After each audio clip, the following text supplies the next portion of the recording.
Welcome to All Eyes on Cleveland Super Bowl Edition Part 2. Today is Thursday, February 4th, the year 2021.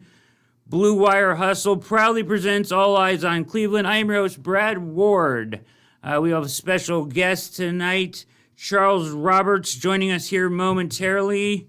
I'm glad that you all could be with us. Lots to go over tonight, lots to get into. All Eyes on Cleveland is a show where we interview the top sports personalities in the country discussing the pressing issues that face our Cleveland Browns. You can find the show where all popular podcasts are found on podcasts, and we're simulcasting out to YouTube, Periscope, and Facebook Live. Tonight, our special guest on the Super Bowl Edition Part 2 is Charles Roberts. Charles covers the NFL Draft and is on the Tampa Bay Bucs beat for the NFL Draft, for NFL Draft Central, and he is also the general manager of the Mississippi Raiders of the Arena Football League. Let's bring him in to the show. Charles Roberts. Charles, how we doing tonight? Doing great. Ready to talk some football. Yes, sir. It's a pleasure to have you on here, and glad that we could do that. So I wanted to start with you. It's very interesting that you are the general manager of the Mississippi Raiders. First start off with, how did you go about getting that position? Well, it started with, I went to school at Southern Miss, was a school in Mississippi. And James Germany, who had teams in Texas and he's from the Bay Area, he brought a team to Mississippi. So for me being in that area, knowing that area, he chose me, and we've been running ever since. Nice.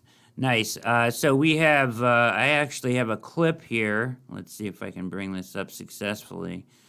Here we are. This was the news press conference, I think, of the bringing the team there. So we'll give this a little quick watch here.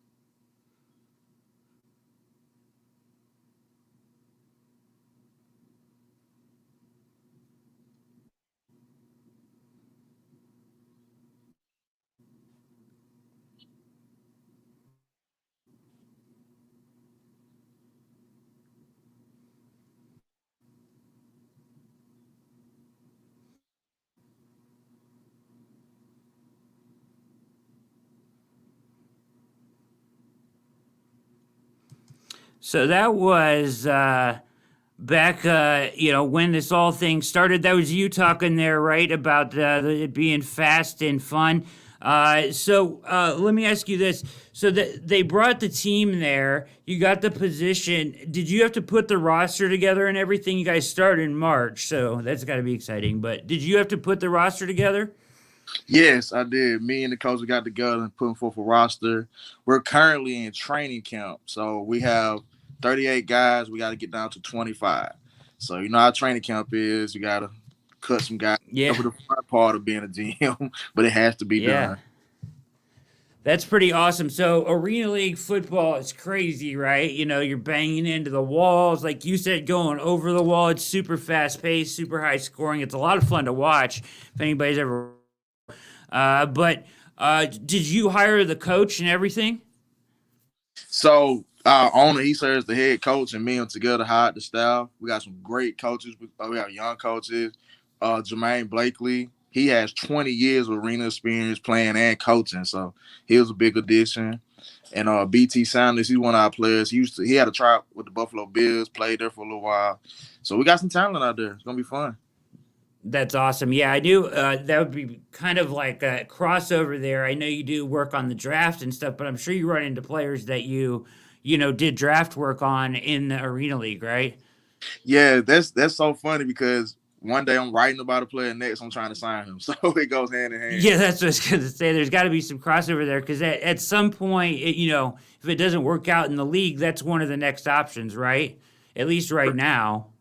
Correct. And it also helps. So writing about the draft and scouting guys, it helps a lot being a general manager because once you acquire those skills and learn how to write and scout, it makes it easier when you become the general manager to get talent. Yeah, that's awesome, dude. So best of luck. Obviously, I'm gonna have to follow up with you on how that season goes and everything. But it seems a lot of fun. You guys are in training camp right now. So what do you do during training camp? Are you just watching, kind of from evaluating? So at training camp, we bring the guys in and they go one-on-one every day, very intense, very competitive. These guys, you got to think like they're trying to get this so they can go to the next level. Some of these guys still got NFL dreams, and this is the first step to that. So they basically Yeah. come, practice, they train, and at the end of the training camp session, we pick the best 25 guys and we're ready to rock. That's awesome. So very cool, very cool. And so we'll keep an eye on that. That starts in March. That's the Mississippi Raiders. Charles Roberts, our guest tonight, is the general manager of the Mississippi Raiders. Awesome stuff there. But you also do draft and the Tampa Bay Bucs, which works out perfect for us tonight because the Bucs are in the Super Bowl. And we want to talk draft, right? Because, it's getting to be that time of year. So this works out really well for us. Let's jump over here and talk a little NFL draft, if you don't mind, Charles. Here on All Eyes on Cleveland. So the Browns went 11-5. They went beat Pittsburgh twice in a row, as you probably know. Won that first playoff game in 20-some years. It's pretty crazy stuff, right? No coach there. He was hidden in his basement because of COVID, and they end up beating Pittsburgh a second time. They played Kansas City pretty tough. Now they did. Mahomes was out, so they had Chad Henne in there, but they were able to stay close with them at the end. But the Browns feel like going forward they would be a contender in the AFC, and I think that's pretty legitimate. But so what they want to do, and their GM is Andrew Berry, the youngest GM in the NFL, and of course Coach Stefanski, who is up for Coach of the Year. He won Coach of the Year with the Writers already, but I'm Coach of the Year right before the Super Bowl, sometime this week, I think, actually. But he's up for that as well. Did an incredible job, coming in first year head coach, took these guys all this head. And people in Cleveland, he can do no wrong, right? But Andrew Berry, we haven't really seen how he's handled this. He's been here for one draft and one offseason, and he attacked the offensive side of the ball. He went and signed Jack Conklin, for the right tackle. Got, their left tackle in the draft with Jedrick Wills. Went and spent some big on Hooper at tight end because Stefanski likes to run that 12, 13 personnel, right? So he went out and got those guys. And the offensive side of the ball looked great. Defense a little suspect, though. So we're expecting an attack on the defensive side of the ball here this offseason, Charles. So when it comes to the draft, I'm thinking, right, first, of course, it's always you want to take best player available. But first priority for me would be an edge opposite Myles Garrett, right? So you gave Myles Garrett a ton of money, and you want to maybe get an edge. To me, it makes sense analytically, as far as, the way they spend their money, salary allocation, to put a guy on a rookie deal on him, but also find the long-term solution opposite him now that that spot has opened up. I know Kwity Paye is considered like the best edge in the draft, right, from Penn, but the Browns are picking at like 26. So if you were looking at late first round, second round, what kind of edge guys or any names you can throw at us that we should be looking for in that range? And so you got Joseph Osai, the edge from Texas. That somebody could be there in that range, and he's 6'3", 245 pounds coming off the edge. So that'll be a nice addition at 22. Now, we seen Barry be very aggressive. Maybe he goes up a couple picks and get Gregory Rosery from Miami. That, to me, is my pick. If he can find a way, if he falls perfect, if he can find a way to go up a couple slots and get him, that'll help, I think, a lot. Now, let me ask you this about Rousseau or Rousseau or however you say his name, Rousseau from Miami. He opted out last year, right? Correct. So that's key for like guys like him and Jamar Chase and stuff. They're gonna, how big are those pro days? Combine really this year, right? So everything measurable wise is at the pro day. So that's absolutely huge for these opt out guys, right? Correct. And then talking from a GM perspective, the pro days they're comfortable. They're at their house. They know the field. They know every divot. They know everywhere not to go. So that's going to be a kind of a different outlook for the GMs this year. Especially if you look at it, the combines, you're out your element. You're going against competition, and all eyes on you. Here, these guys are going to just be, like I said, be at their home school. So it's going to be very different. Yeah, absolutely.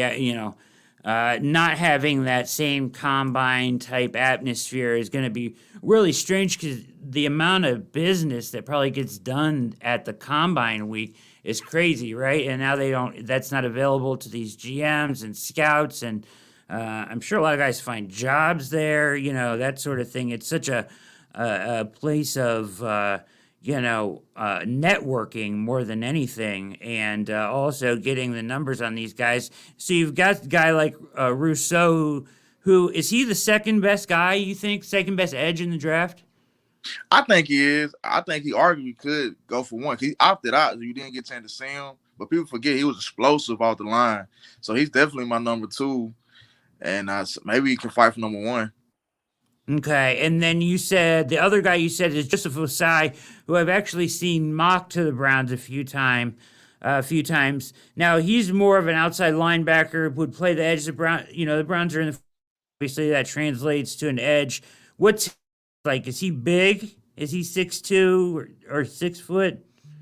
He is 6'3", 245 pounds, so he has the size. He like I said, he's Yeah. a traditional outside linebacker in that 3-4, but he can project to the defensive end as well. This is depending on how they want to use him.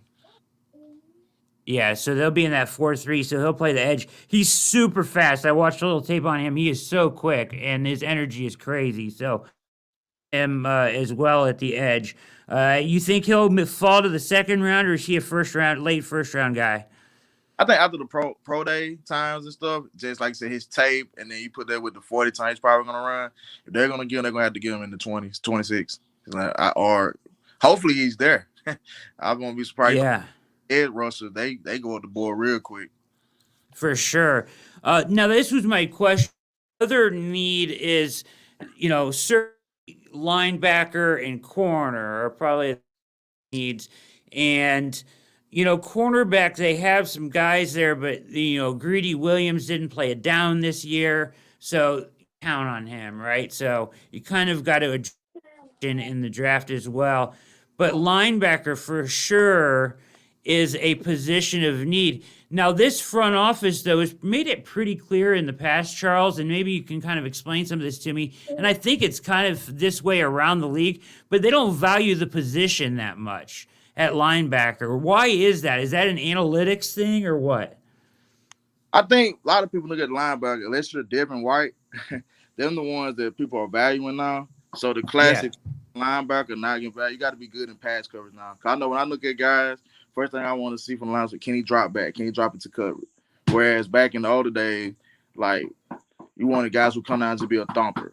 A guy from a long time ago, Denzel Perryman, if y'all remember that name, he could come Yeah, down for and thump. sure. He couldn't cover, so he couldn't last in the Yeah. league.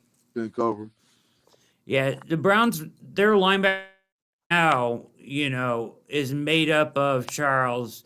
Just it seems like guys that are real one dimensional. So one guy can play the run, right? And one guy can play a little bit of coverage, and another guy is good against this or short pass game. They don't have anybody that can do it all, right?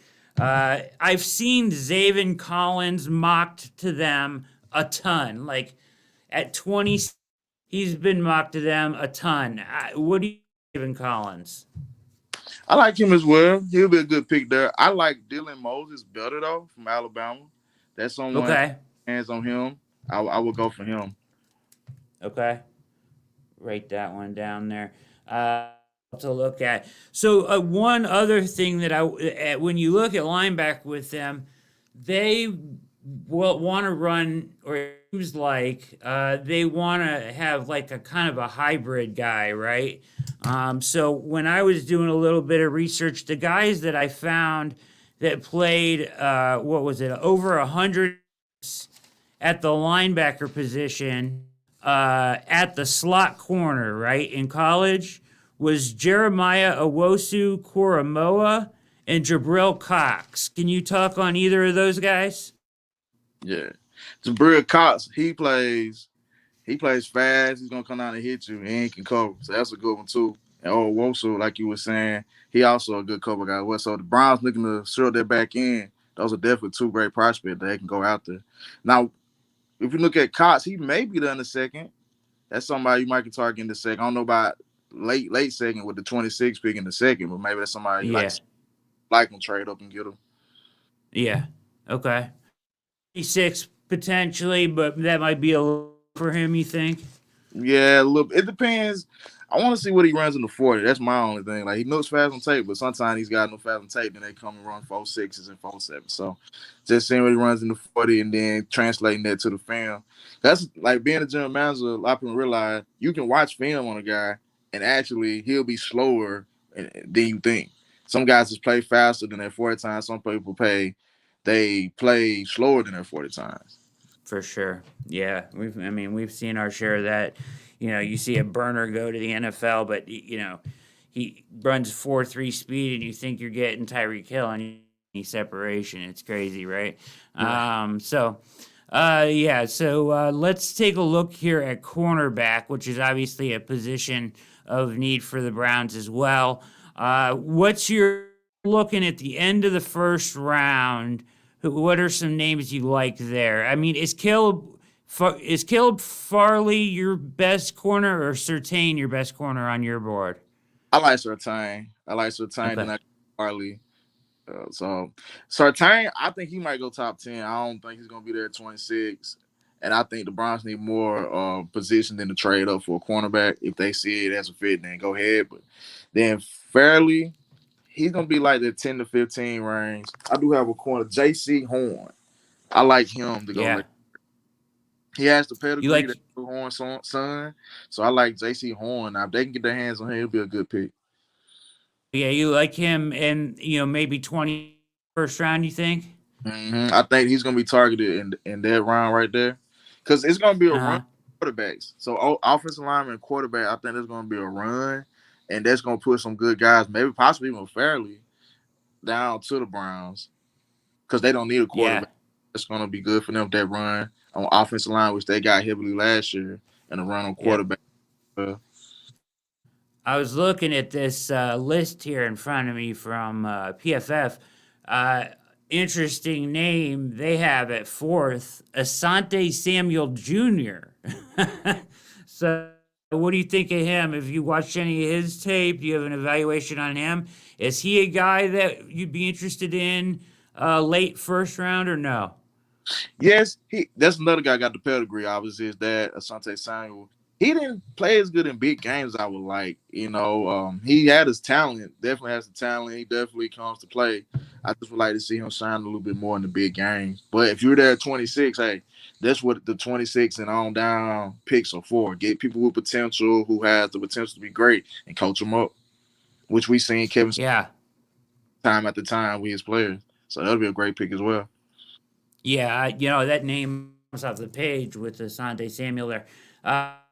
Other one I wanted to ask you about is where do you kind of, I'm going to ask you about your top 10 here in a second, but where do you a lot of people are high follow around here. Sean Wade is a name that gets around in that cornerback group. What do you think of him? I What think what do you, kind of a grade do you think, or round do you think he'll go? I think he's kind of a forgotten guy. A lot of people like to talk about Fairley and Patrick Surtain. But just last year, Sean Wade would have came out. We were looking at him like a top 5 at most, top Yeah. 10 leagues pick. So that's a good target that the Browns may can get a steal. We seen them do it with the corner from LSU that escapes my mind that they got. Greedy. Greedy. Greedy Williams. Yep. See them get greedy. I don't think he's gonna fall as far as Greedy. Greedy dropped to the second round, pick 45. But I can see him being in that Yeah. 26 range where if they get him and pair him with Denzel, Oof, yeah, that can be nice. That can be nice because he a good man-to-man corner. Now, if you ask him to play zone, he can play a little zone too, but I can put him man-to-man with at least the second receiver. I know his first year, and he'll win most of them battles. Okay, that's good. That's good to know, for sure. All right, so I got one more position I'm going to ask you about. Before I do that, you said you have a mini mock top 10. Let's hear it from you here tonight. Okay. Yeah, this is my top 10 as standing now. And I took the liberty to make a couple trades, so this should be interesting. So number one, Hey, very good.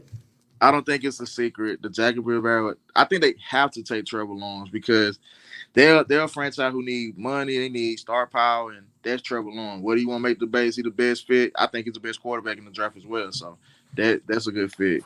Number two is kind Urban of like Meyer there now.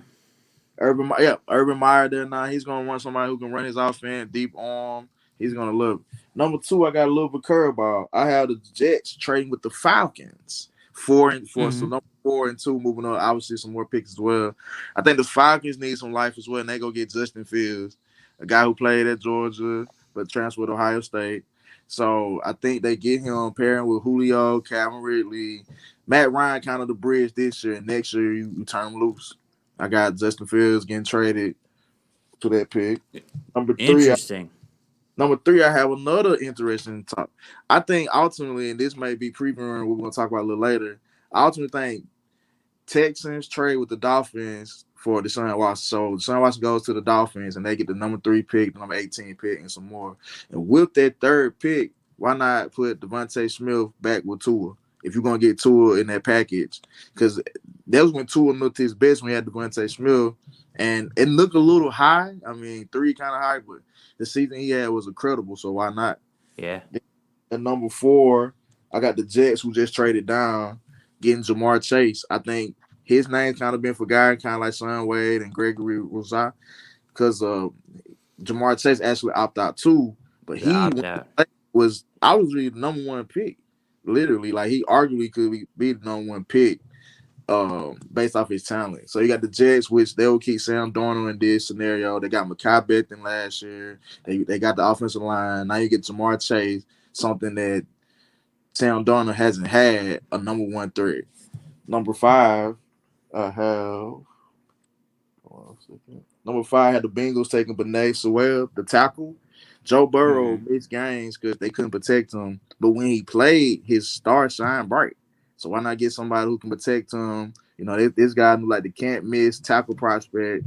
If he lives up to the bill, they got somebody for the next 10 to 15 years with him Burrow. Maybe Cincinnati Yeah, can start, taking that next step. I know that's not. I yeah. know in y'all If he division. falls, if he falls to Cincinnati, they'll be dancing in the streets, man.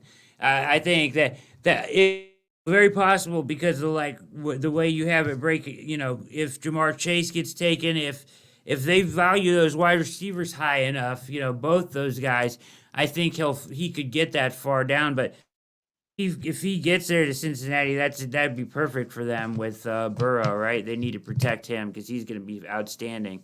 So I like that, and they would love that for sure. Sorry, didn't mean it. Go ahead. No, I no, get no. excited when they talk about the AFC North. I get excited. So go ahead. If you pick if they pick Sewell, y'all have Cleveland has to go edge rusher at that point because that's going You to be a big got to test. get to him. Got to, gonna have to. All right, now number 6, I got the Eagles taking Rashad Slater. He can play tackle. He also can slide in and play guard. Jalen Hurts, he was kind of running for his life toward the end, and we seen Wentz get hurt before too. I think first they need to pick who's gonna be the starter. It's gonna be Wentz. It's gonna be Jalen Hurts. But once they do pick their starter, they need somebody to protect them. And I think Rashad Slater out of Northwestern, I think he's gonna be a good pick. Let's see.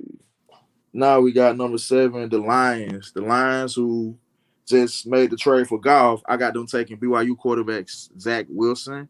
I don't think Golf is going to be there long term. I think they needed to get some face or identity because they've been bad so long. They had to get identity. I think Golf can maybe a year or two can play, get them identity. I don't know if we're going to compete for the playoffs. Did they put some pieces around maybe? But you got Zach Wilson who you can develop. He's a proven winner. You know, he fits what they're trying to do. So that would be a good pick for them. Yeah. Pick number 8, got the Panthers taking Patrick Surtain the second.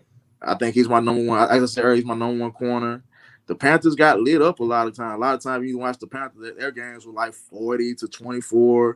Like they For gotta add sure. somebody. Now you could look and say quarterback here, but I think they're gonna go get a veteran. I think they're gonna go look get a veteran, Okay. like a Derek Carr or somebody. So Patrick Surtain there. Number 9, I have the Broncos taking Trey Lance, quarterback.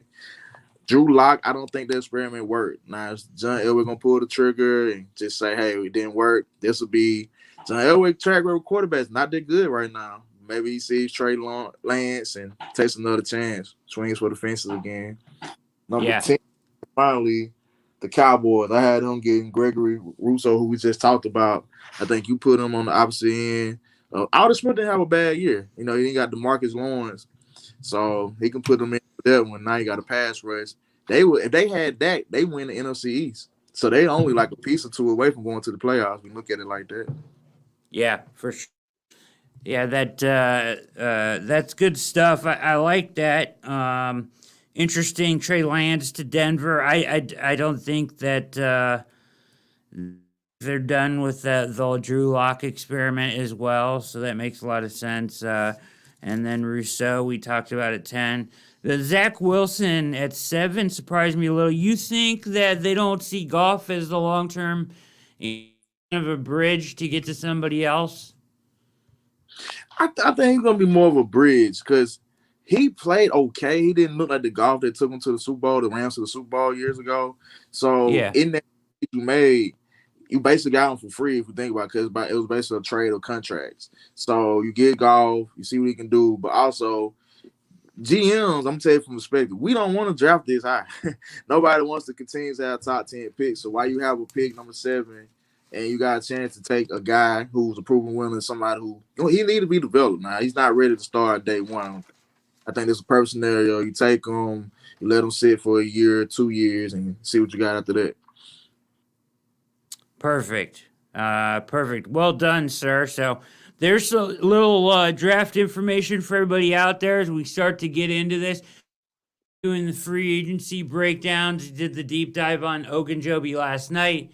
You can catch that on the channel as well. It's only about 20 minutes long, but I see him walking in free agency, so see some of this draft stuff start to correspond with the free agency guys that stick around or walk. As the Browns have 17 free agents, they have to work on and work up on every single one here on All Eyes on Cleveland. So far, Higgins and Ogunjobi you can find on the channel. So Browns 11-5, one playoff win.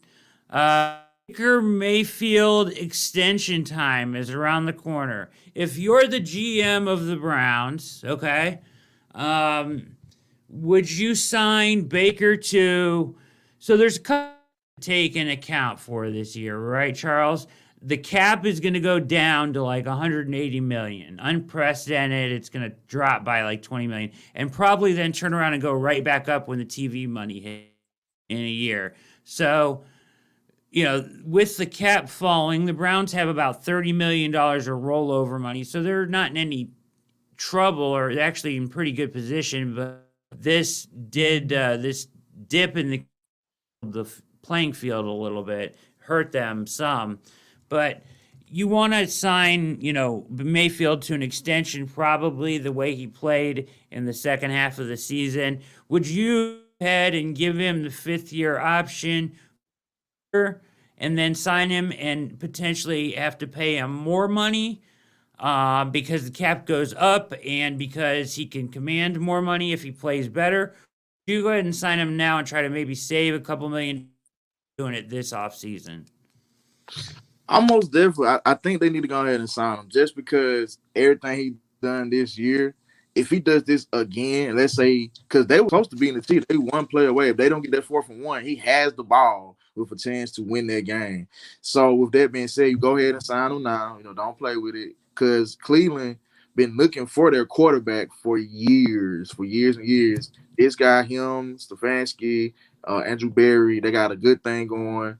keep it going, sign them, and that way it gives confidence to the team that that's our guy. It gives Baker the time. Okay, boom, let me get on my craft. I am the guy. You don't want him looking over his shoulder and he goes to playing and some interceptions start creeping up. My biggest question with Baker before this year was prime time, big time games. He didn't do well. He kind of wet the bed a little bit, for lack of a better phrase. This year he shows what he can come for. He can play. Get him some speedy receiver. Give him like maybe one more option. He should be good. I will go ahead and sign him and not do bad because you risk if he goes out here and they go 11-5, 12-4, gets to the conference championship game. Now you're looking at paying him not Pat Mahomes money, but a lot of money, and that can cripple the cap. Even though it's going up next year, it's going to cripple the cap a little bit.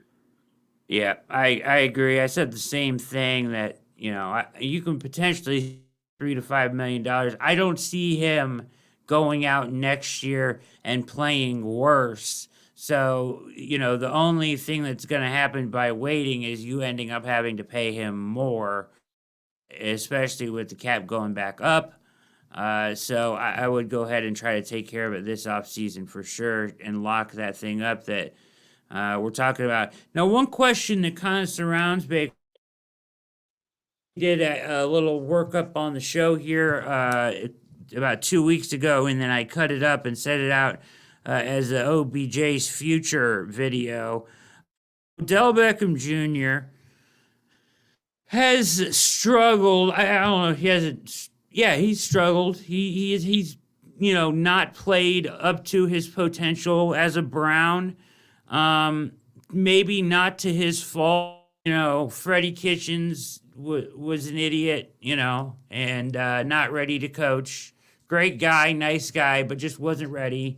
And his first year here, that I think, the offense, his lack of ability to handle whatever was going on with Baker at the time, was an epic fail. OBJ's numbers in his season. And then you have this year where he starts off, he had a couple good games. The Dallas game is, especially jumps off the page where he had 3 touchdowns, caught 2, ran for 1, iced the game with that reverse run, really nice.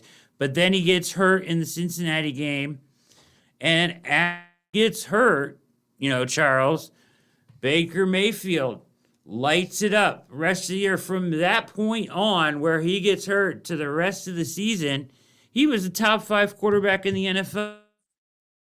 So, is it OBJ? Is it just the pressure of him getting them the ball? In your opinion, how should the Browns handle this? Should they say, okay, Baker's had enough time in this offense? This is what the GM said. Andrew Berry basically said it's not. He's trying to get us to drink the Kool-Aid. I think it's like, it's not OBJ being gone that changed the offense. It was Baker learning the offense more. That is why you see the stark contrast in numbers. I don't know if I buy %. Either way, they might have a tough time trading him. What do you think they should do with OBJ in 2021? Should they just bring him back? He's coming off the injury. Works out. Should they try to trade him? Thoughts on this situation? Like I said, this is a very tricky situation. For one, I think they need to explore the trade market, see what can you get. I don't think they're going to get a first round pick. Second, late second is kind of pushing it. Now you're looking at third and fifth. So you got to ask yourself at the GM now, do I want to trade arguably, a guy who can be a top 10, at best top 5 receiver for a third and a fifth round pick? What player would I get in the third and fifth round that's going to match that? Now, Baker did look like he was forcing the ball to Odell. Maybe that's a situation where maybe a little bit true that he didn't know the offense. So, hey, I don't know the offense. I'm just going to throw it to my best player and hopes he catches it until I learn it. So, at the end of the day, I would bring him back if it's on the third or fifth return. If I can get a late first or maybe a second, I would consider a trade. But bring him back, run it back. He's a great player.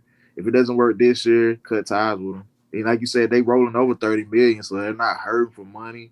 Bring back OBJ, run it back. Instead of going out into the draft looking for OBJ, you already have the OBJ. So why go out and look? Yeah. I'm right there with you. I think you listen to any offers, and if you get blown away, maybe you think about it, right? Um, just because it hasn't been great, you know, and you saw how well the offense was without him, how well they did without him. But at the same time, there is some truth to that. You know, Baker has matured, knows the offense, and now if you put OBJ in it, it'll just take off, right? There's always that's very much so. I don't question Charles his ability to rehab the injury because he's such a hard worker. I think he'll bounce back from the injury fine. A lot of people are like, "Oh, it's a huge question mark with the injury." I think he'll be okay. It's just my worry is I don't want to see Baker regress because OBJ's that guy when he walks into it, the room just changes, right? Like the pressure gets sucked out of the room. So, like, I get uncomfortable at home when he doesn't get touches for 2 series. Imagine how Baker feels, right? Right. It's I definitely not. mean, yeah. Yeah, like you want to get him the ball, you want to see him succeed, and when he doesn't, his body language starts to show, and it just has an effect on things. And if you got offered a 2 maybe for that, I would be really tempted to do it. Now, after this year though, Charles, his teed money is out. There's no dead cap money. He's $15 million a year, and you're looking at 2 more guys you probably really need to give long term extensions to. He may be either way after 1 more year, I think. Yeah, I say give him a year. If it's just a horrible experience, mid-season trade deadline, get them out of there for what you can get. Whether that's a fourth, if it's just like not working, you can get them out of there for a fourth. Just because he's OBJ, some teams gonna take him for a fourth or Yep. third, especially if it's formulate their Super Bowl roster. Yeah, I mean, yeah. So if he does take off and plays fantastic, you have him under contract. So I guess it's kind of a win-win at this point. If he plays great, fantastic. If he doesn't, you can cut ties. So it's interesting though. I'd be tempted if somebody came along knocking with a second round pick, though. I really would, just because I saw the offense without him look look better, look the best it's looked in years, right? And I don't blame him for that. It's just I think the effect that he has on Baker is real. I think. That's what I think too. Um, all right, so let me ask you this then. Okay, Baker we covered. We covered. The other guy I would get attention to this offseason is Nick Chubb. What do you think about that? Yes, I think you got to go ahead and stand Nick Chubb. He's the guy. If you're gonna win playoff games, you're gonna need him. He's the grind it out. He has speed, he can catch. He's the jack of all trades. If you're looking at a running back right now, he's on pace to probably be a top 5 running back going into this season because he can do it all. And when you talk about beating the Chiefs, you got to keep Pat Mahomes off the field. You got to. He can do that. So if I'm looking to win a Super Bowl, I got to get Chubb back.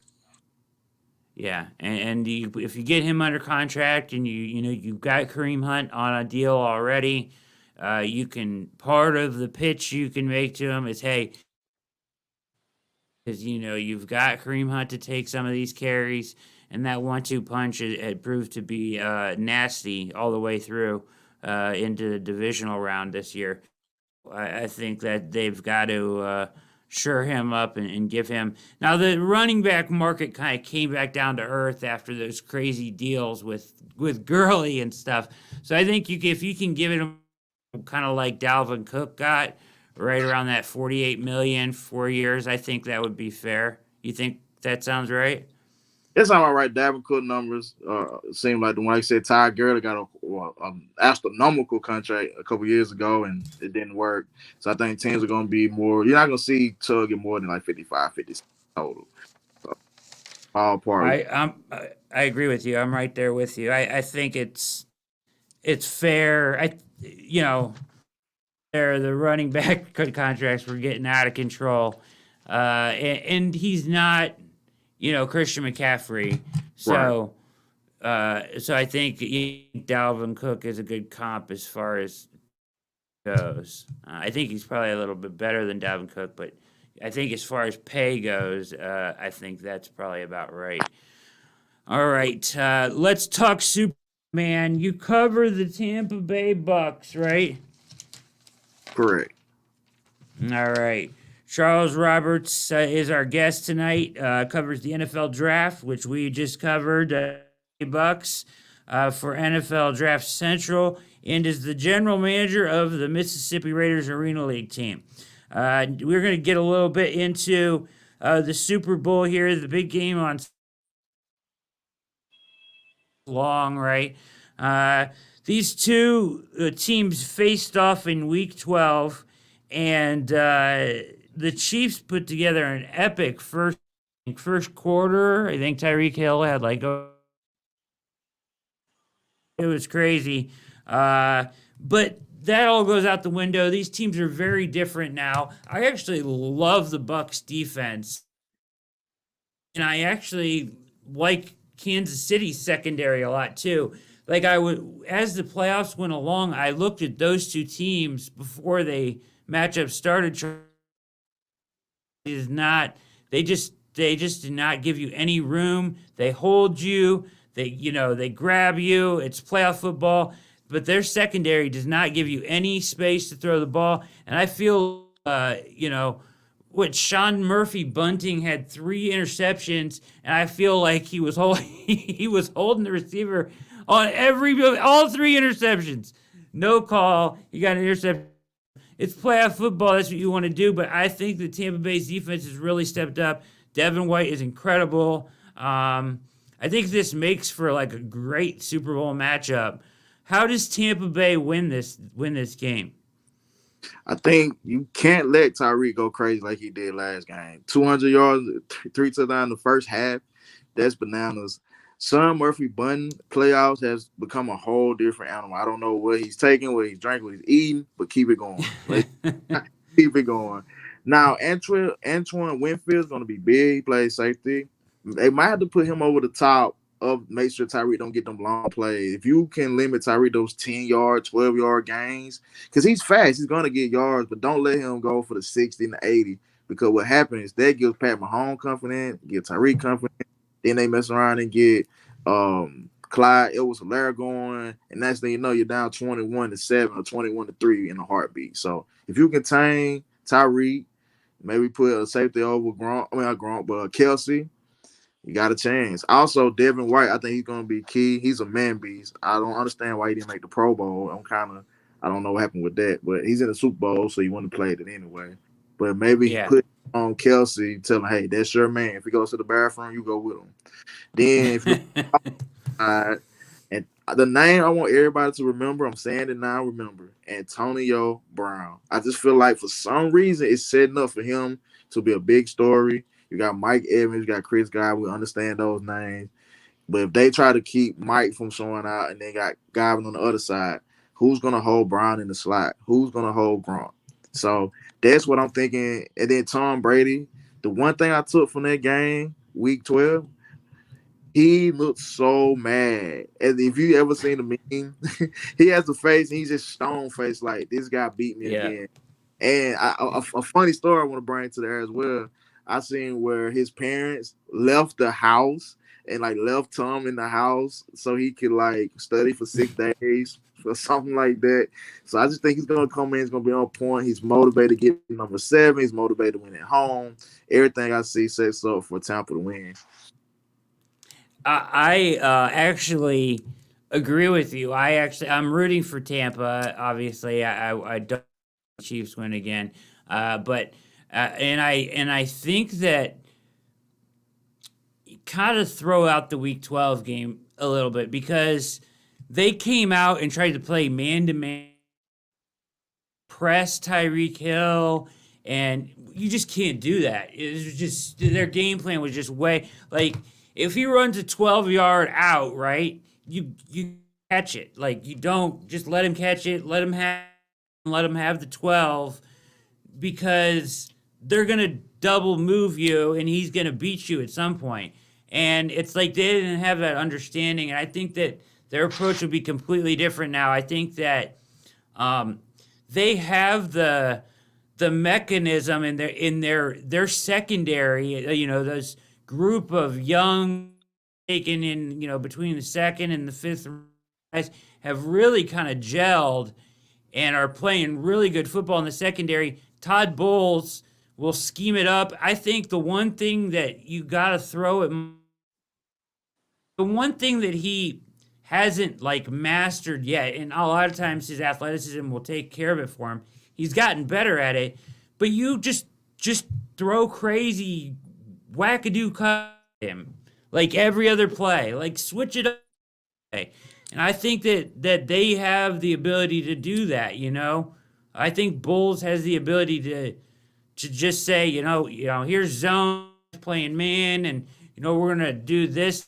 The one thing you can't do to Kansas City, and they made this mistake in the first game too, is you don't blitz. Do not blitz. It's pointless. You either get home with your front four, or you I just think that taking guys out of coverage against Mahomes is pointless. Like they have, Sue has to get home on his own, right? Shaq Barrett has to get home on his own.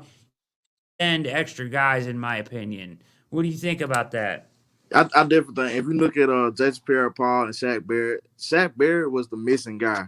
I literally had a milk card and had him on the missing thing. And he was like the whole season, he really didn't play up to the potential or the franchise tag we gave him.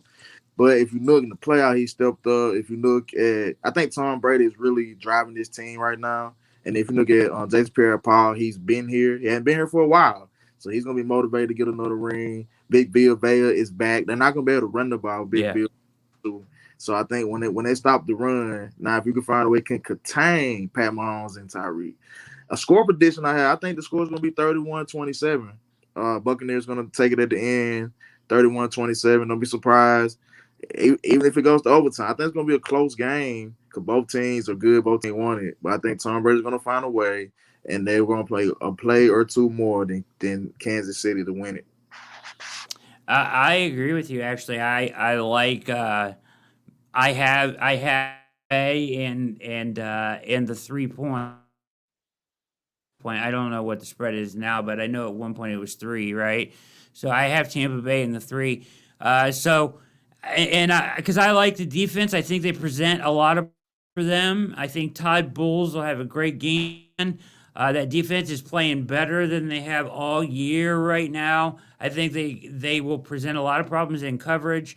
I think Devin White is amazing, and that pass rush has come on too. And I just think if, like you said, in a close game, Brady gets the ball, he's gonna find a way to beat you in that situation because it's like is so good, but this one is a legacy game, right? This is such a legacy game for Brady Mahomes, like in the Super Bowl, like this probably won't happen, this may be the last chance for him to take down the young gun, and so it's a legacy game for both guys. I think that the Bucs a difficult matchup for the Chiefs. Just because their defense, I think, has really come on strong here late and in the playoffs, and I think they know how to play that style of playoff football defense. So yeah, I like Tampa Bay a lot. I don't think that. Let me ask you this. Somebody was talking about this today, and thought it was interesting. I don't think Kansas City will even mess with the ball. Do you? Like Tampa Bay just they have the best run defense probably going. I don't even think. I think Kansas City will just spread it out and not mess around with running the ball. I think they're going to attempt it in the first quarter just to try to test the waters. But like I said, with Big Bill Vea and Yeah, Sue. Yeah, but you got Le'Veon who can catch great out the backfield. You got Clyde Edwards-Welcome who can catch as well. That's a little concerning to me. If I say one of the things the Chief had as an edge, both their backs can catch. Le'Veon, heck, it's times he running routes they're better than some receivers that are on rosters. So he's no coming. question. I think he was questionable, He's probably going to play with him in the Super Bowl, and they can just turn him loose. Like, hey, do what you do. So that kind of scares me. But I think at the end, we'll have enough. Devin White to me, Levante David, like those are big names, and those are guys who can cover the bats out the backfield for sure. And then if you're Tampa Bay, Fournette has been running great, right? And so Tampa Bay, I think you kind of lean on the run. Yeah, I would say Leonard Fournette, they called him playoff Lenny. He's been doing really, really Yeah, good. Got Joe coming back. Hey, you might even see a shady sighting, Sean McCoy, because Brady likes those to go back in the Super Bowl. James White, everybody remember that name. So maybe LaShawn McCoy has a vintage LaShawn McCoy game, and he goes James White and have 10 catches or something. We really don't know what, because they had 2 weeks to prepare for one. They already played his opponent in the second half. They made some adjustment that they almost came back. Had they had another 5 minutes or so, they probably would have won yeah, that game. So now if you do those things in the beginning and all that, and you don't let Tyree go for 200 yards in the first half, you should be okay. yeah. I'm with you there. The Bucks. Obviously, I think it'll be I think it'll be a classic one though. So I'm looking forward to the game on Sunday. Tell you what, Charles, you have been outstanding tonight, man. Thank you so much for time to come on the show. You got anything else you want to go? I got a couple more things. But you got anything else you want to talk about? No, thank you for having me on. It was good talking with you. I hope to be back soon. Yeah, let me a quick around the NFL with your quick reactions to these things, okay? Okay. Just down the line. Rams Lions trade. Goff Stafford. Do the Rams to get to the Super Bowl with Stafford? They definitely a Super Bowl contender more with Stafford. Stafford can throw the deep ball. You got Robert Woods. You got Van Jefferson, who I think is going to have a big year. Cam Akers, that defense with Aaron Donald. That was a big trade. I know they gave up a lot, but sometimes you got to give up a lot to get a lot. Yeah, for sure. Does Deshaun Watson where? He gets traded. It's either going to be Miami, my first takers with the tour, or the Jets, who can give Sam Donald 3 and a couple more first. Okay. Oh, watch out for Uh, Las Vegas with Derek Carr in a 3-way trade. I've been hearing a lot about that. Derek Carr is very serviceable, so that could happen. you just took the next name out of my mouth. Derek Carr last night. They started throwing around. Well, it was leaked that teams were calling about Derek Carr. I don't know how true that is. I think that was probably more manufactured from Las Vegas. Like, we know Gruden loves Mariota. I feel like he probably was like, we got two good quarterbacks. I love this kid. He's loved him forever. Let's see what we can get for Carr, right? And at least throw his name out there like people are calling. Because when it comes out, now people are going to call and say, see what you can get him for. Because there's there like the Colts, who is like a ready-made team, great defense, good run game, good skills, right? No quarterback. Watch And at the end of this thing, like if they end up without a quarterback, or if they end up with like a Jacoby Brissett or somebody like that, it's an epic. Who you think they end up with? I think the coach will go after Derek Carr. I can see Cam Newton's out there. He didn't have a good season, but that's somebody who I think people are going to pick up. A lot of teams were interested in Stafford. He was out there. He was a big name. Don't be surprised. What if the line double back and try to trade golf? You just never know with this offseason how things are going to go. Watching football teams Interesting. quarterback as well. So it's going to be very, Yeah. very deep. Does Matt Ryan get traded? Does Jimmy G get traded? It's definitely some names out there. Yeah, you mentioned the Atlanta one, Matt Ryan. If they took um who'd you have him taken? The Just quarterback state, yeah. Um if they took a quarterback at 2 and traded up or whatever and then moved on from and Matt Ryan would be a good fit with the I think if he got moved. But they got to be like kind of freaking out. Like, you think that I thought they for sure were going to be the ones to get staff. I just wonder what their plan. They got to have a plan, backup plan to the backup plan because they cannot end up without a quarterback with how good that team is. I think. So I think Derek Um, game for them, and also a sleeper quarterback I want to throw out because Jamie Newsom, the one that opted out for to be at Georgia. Watched him at the Senior Bowl. He looked pretty good. Maybe that's a late round buy they take. Get a bridge quarterback. Tyrod, maybe that's somebody that can get us a bridge quarterback or just throwing names. But yeah, Tyrod. I think that's the fail though. Like they need Derek they Carr, had yeah, Derek Carr would fit. They got to be trying to get Deshaun Watson, but I just don't think they have enough to give them. Because with you're giving them such a high draft pick that that those are like the only ones that make sense for the Texans to do it. Otherwise, you almost just play chicken with him. Like if I was part of the Texans organization, there's no way I would trade Deshaun Watson. Like I mean, he could ask for it no matter what. I would challenge him. I would say, "Go ahead. You want to sit? Go ahead and sit." I don't think he's going to sit.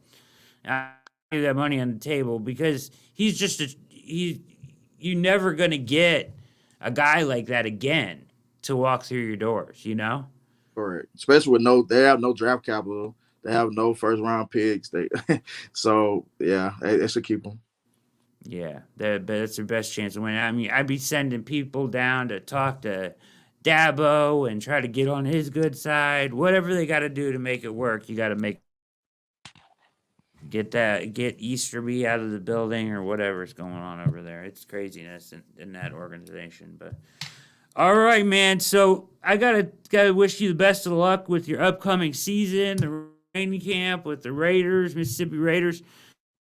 Be following how you do, and maybe we can have you back on and maybe after that season and see how things went and everything. So, best of luck to you, sir. You are outstanding guest, and I appreciate you making it for us tonight.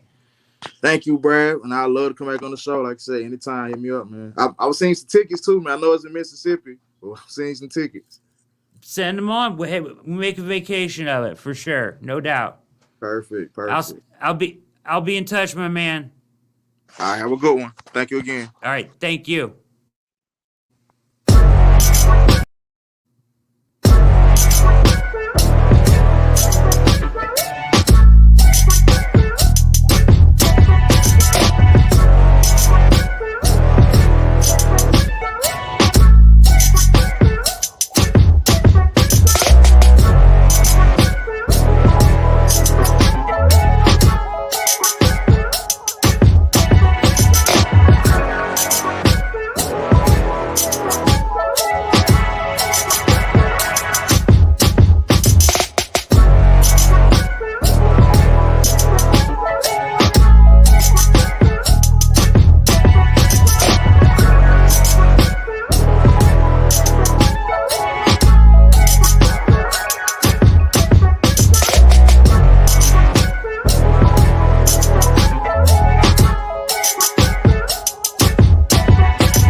We are back at All Eyes on Cleveland after that special guest appearance from Charles Roberts, and he was outstanding all the way through. He's the GM of the Mississippi League football team, and also works for NFL Draft Central, covering the NFL Draft in the Tampa Bay Bucs. Good draft conversation. Conversation about some of the news going on around the league, and got his opinion on everything Browns football. So good stuff there.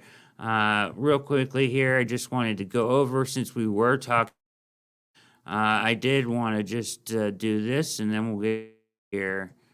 Let's see if I can do this properly. Again, Mikey, see if you can get me the draft picks. All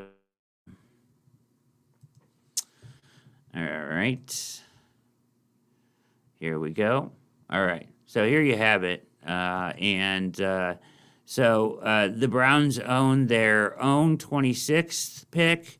They own second round at 59. Third round, so they have the 89th overall and the 91st overall. They have the Saints pick there in the third round. Fourth round, they have 2 picks. Eagles pick and our own pick. Fifth round, we have our own pick or the Rams pick. Not sure how that works. End up with one of those picks there in the fifth. So they actually have 2/3 and 2/4. So I kept saying 2/3 and 2/5 the past couple weeks, so I was off on that. Own pick in the sixth, Bills pick in the seventh. A total 9 draft picks, and this is before any compensatory picks have been awarded. So depending on who leaves in free agency and whatnot, there could be additional picks added to the Browns' lot. Compensatory picks are given when a player leaves in free agency. So 9 draft picks, and that's where they are. They're 2/3, 2/4. A lot of value there for the Browns to get. Supplement that defense big time. Edge, corners, linebacker. Even though many feel that linebacker, is not a priority, I think they do have to maybe try to get at least one stud there and then put some guys that can run around them. Like Jacob Phillips, I like his upside to play there. But the guys that I mentioned were some guys that are more of the hybrid style. So that's the Jeremiah Osu, Koromoa, and Jabril Cox are more of the hybrid linebackers. Those are both guys that played over 100 snaps at slot corner in college days. So something to keep an eye on. We're going to get you up and out of here. I hope that you enjoyed the interview with Charles Roberts. Also out there yesterday is the deep dive into Larry Ogunjobi's agency. You can go grab that as well, or that podcast as well, where all popular podcasts are found. You can go to www.alleyesoncleveland.com to catch all of it, the videos, the podcasts, everything. Big thanks to Blue Wire Hustle. Big thanks to Charles Roberts for being a outstanding guest, and we'll follow his way as he makes his first season of the Arena League Mississippi. Go Raiders. I have the Bucs in the Super Bowl. I have Tampa Bay winning. Think they present huge problems. You can go to the Twitter page and get in on the Rocket Mortgage free squares, Super Bowl squares. Go down the timeline, I'll retweet it, and grab a free square chance to win some money on Sunday, as I'm sure many of you are already involved in some Super Bowls. So Super Bowl Sunday is a blast, but I got the Bucs, and Mikey's got the Chiefs, so we'll see what happens there. Mikey. All right. We're getting up and out of here. Thanks for listening and watching All Eyes on. And we'll be back soon. Enjoy your Super Bowl. Stay safe out there. We are out.